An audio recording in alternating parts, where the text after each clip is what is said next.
ផ្នែកទៅជាផ្នែកជប៉ុនវិញអាលើកមុននេះធំណែមុនធំដោយសារគេថែមសបកឥឡូវកាត់តបកចោលវិញចឹងគេដាក់កាប់ចោលហើយចឹងយើងមាន sensor ខាងមុខកាមេរ៉ា3ឲ្យហកហើយយើងទៅមើលដល់ថយនេះថ្មី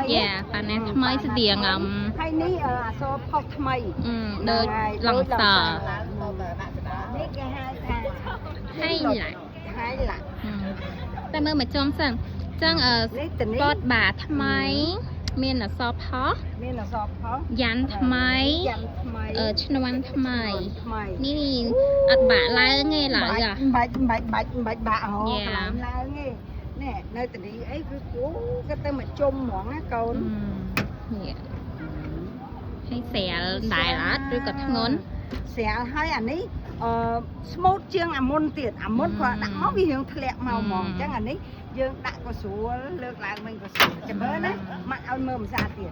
ណែឃើញទេវាអត់មានថាដាក់10ភើហ្មងទេហើយលើកនេះគេមានម៉ាញ់តូបទេអីអត់ទេម៉ាញ់តូបទេអត់តូបទេឃើញទេចឹងនារីក្មេងតូចអីបើកបានឡើងបានស្រួលហើយទៅដាក់ក៏ងាយដែរបងប្អូនយើងត្រូវការខែតរ៉េនផុតពីតរ៉េនទៅមានផ្លែឈើគ្រប់មុខហើយនេះ Travel Rally អានេះអសរផុសទាំងអស់និយាយទៅមកជុំនេះគឺផុសទាំងអស់ហ្មងអូយដូចក្មេងតូចអីបាក់ឡើងឥឡូវស្រួលឡើងហើយនេះបាទឥឡូវយើងទៅមើលខាងក្នុងវិញណា